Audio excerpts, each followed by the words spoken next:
C'est près de chez vous, c'est à Drancy. Nous sommes actuellement le 25 novembre et nous couvrons l'événement autour de la violence envers les femmes.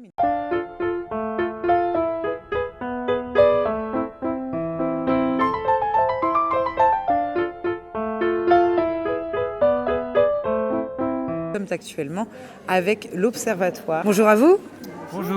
Nous allons parler avec Anne-Madeleine qui est assistante sociale et qui va nous expliquer comment est-ce qu'on accompagne et on accueille une femme victime de violence ou d'emprise. Bonjour.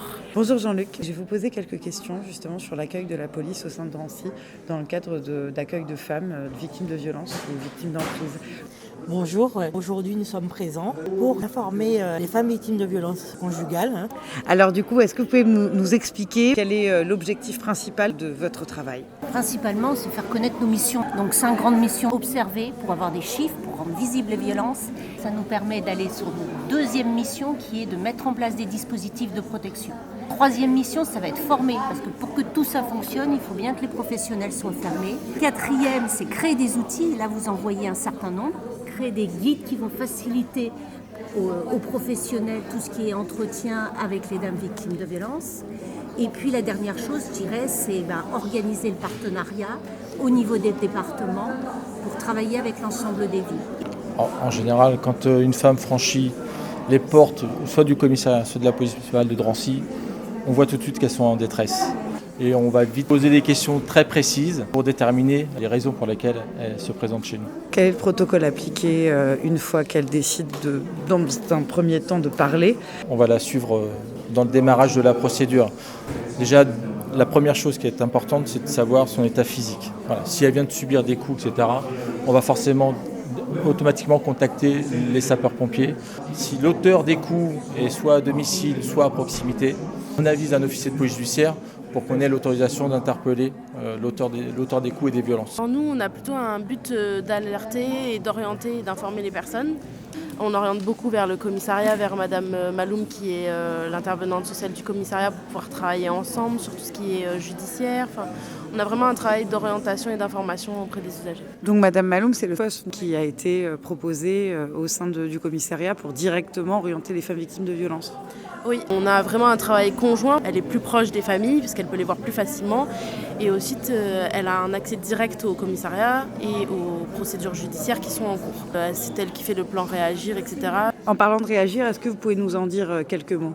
C'est de la mise en sécurité. C'est-à-dire que c'est une femme qui est vraiment en danger imminent. Ces femmes sont accueillies 5 jours dans un hôtel de la ville. Je voudrais savoir justement quelle est l'interaction de la CAF avec les femmes victimes de violences et à quel moment vous intervenez.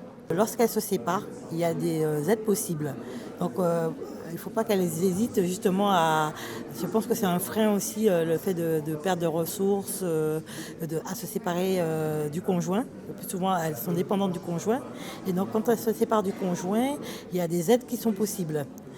L'Observatoire de la Seine-Saint-Denis, c'est le premier observatoire qui a été créé sur le territoire français. Il date de 2002. Et donc, l'objectif, c'était vraiment de créer des dispositifs pour protéger dames et enfants dans le parcours de sortie des violences. Je voudrais que vous nous aidiez à faire une petite lecture du violentomètre. Comment est-ce qu'une femme, lorsqu'elle accède à cet objet, va savoir comment se situer ? Elle lit les questions tout simplement, c'est-à-dire qu'on voit différentes zones, la zone verte qui montre un peu des éléments qui relèvent d'une relation saine, et puis après ça part plutôt sur de l'orange voire du rouge, où là c'est attention, il y a des débuts de violence, et puis ensuite vraiment du danger, où faire très attention, se protéger, chercher l'aide autour de soi. On part d'abord des petits éléments, c'est-à-dire voilà, le premier par exemple qui est dans la zone orange, il y a de la violence quand il t'ignore des jours, quand il est en colère. On se demande est-ce qu'il m'ignore, est-ce qu'il va me faire du chantage si je refuse de faire quelque chose, etc. Donc c'est une première graine pour se dire peut-être que ce que je pensais qui était acceptable. Et nous ce qu'on montre c'est que non, c'est de la violence ou bien des prémices à de la violence qui peut être vraiment ensuite plus grave. Et ensuite du coup ça va renvoyer au 3919 qu'on peut appeler tous les jours 24 heures sur 24, 7 jours sur 7. Et dans le cas de la présence d'enfants dans un domicile où ont lieu des faits de violence ? On fait en sorte qu'ils soient pris en charge aussi rapidement. Voilà. On ne les laisse pas seuls, bien sûr, au domicile. Avec éventuellement un soutien psychologique, parce que derrière, il y a aussi les victimes collatérales qu'il faut prendre en compte. Est-ce que vous conseillerez aux femmes qui nous regardent comment est-ce qu'il faut qu'elles agissent dans un premier temps, si elles se sentent, si elles se reconnaissent dans des violences qu'elles subissent, qu'est-ce qu'elles doivent faire en premier lieu? Dans un premier lieu, peut-être aller au renseignement. Voilà, comme on voit sur cette journée-là, il y a beaucoup d'organismes, beaucoup d'associations, beaucoup de services municipaux et d'État qui peuvent les aider. Donc déjà de franchir ce pas-là et ensuite de franchir le pas, de rentrer dans un commissariat ou un service de police pour qu'on puisse les aider directement. C'est ça qui est important. Que ce soit les femmes, les hommes, en termes de violence, on a encore beaucoup de travail à faire. En France, je pense qu'on devrait s'inspirer de d'autres pays européens qui ont pas mal avancé là-dessus. Par exemple? Hier, on a fait une formation sur les violences intrafamiliales. Ils nous ont parlé du contrôle coercitif, par exemple, que nous, on appelle l'emprise, mais le contrôle coercitif est plus du point de vue de l'agresseur, voir comment il met en place certaines choses pour que la femme reste. En Angleterre, au Pays de Galles, ils ont mis en place le contrôle coercitif dans les lois, etc. Donc si un homme ou une femme met en place ce contrôle, il est puni par la loi, il peut faire de la prison, etc. C'est un peu dommage de ne pas l'avoir en France. Il y a beaucoup de femmes qui ont du mal à pousser la porte et qui ne vont pas se déclarer, qui ont la peur du gendarme, justement, entre guillemets. Est-ce qu'elles ont la possibilité de venir voir d'abord une assistante sociale pour se faire accompagner aussi dans son système de plainte? Elles peuvent tout à fait pousser la porte du service social. On prendra le temps d'être à l'écoute de cette femme. La cave se met à disposition des personnes qui se séparent d'une manière générale, sans prendre forcément en compte la situation de violence conjugale.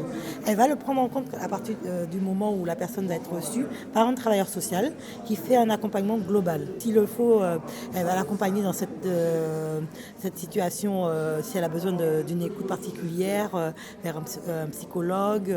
Elle va l'accompagner dans l'ouverture de ses droits, puisque comme elle n'a plus les mêmes ressources quand on est en couple, donc elle va l'informer des droits potentiels. L'excision, c'est une tradition. Il y en a qui disent que c'est l'islam, ça n'a rien à voir avec l'islam. Donc les pharaons, on a regardé que les femmes égyptiennes, elles étaient excisées, donc c'est même au-delà des religions. Dans la mentalité des familles, des femmes, si tu n'es pas excisée, tu n'es pas une vraie femme. On ne m'a pas excisée seule, c'était en groupe. Donc malgré que j'avais 6 ans, c'est comme si c'était hier qu'on m'a coupée. Je me rappelle comment on m'a tenu les 2 bras derrière, l'exciseuse le couteau qu'elle avait, je l'ai vu. J'ai bougé de tous les côtés, donc on m'a tenu les pieds et puis les deux mains derrière moi, et puis on m'a coupé. Donc ça fait très mal. J'ai fait la réparation et ça ne dure pas très longtemps. Quand j'ai pris rendez-vous avec le professeur Fordes, j'ai mis du temps. C'est au 3e rendez-vous que j'ai été. Donc l'excision, ça laisse que des cicatrices, que des cicatrices horribles, mentalement et puis physiquement. C'est la première fois que la ville de Drancy se mobilise à l'occasion de la Journée internationale pour l'élimination de la violence à l'égard des femmes.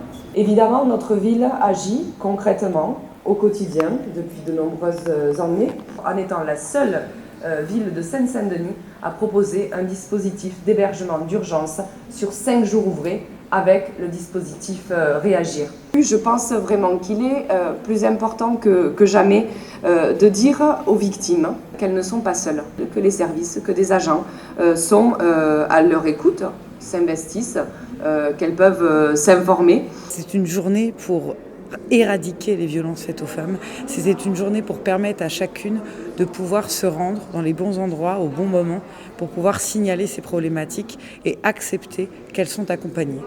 N'hésitez pas à pousser les portes des assistantes sociales, à aller voir les associations qui sont autour de chez vous, à vous renseigner auprès de votre mairie sur les solutions qui sont à votre disposition pour pouvoir vous défendre des problématiques.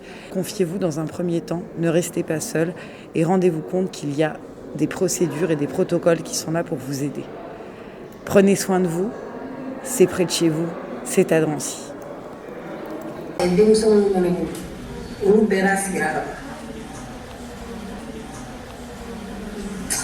Bon, on est tout à l'heure. Ne t'avais avec ta drogue avec ma vraiment, des tableaux ballons au lava, mais il y a une deux temps de cas. Donc, c'est vraiment pour m'animer.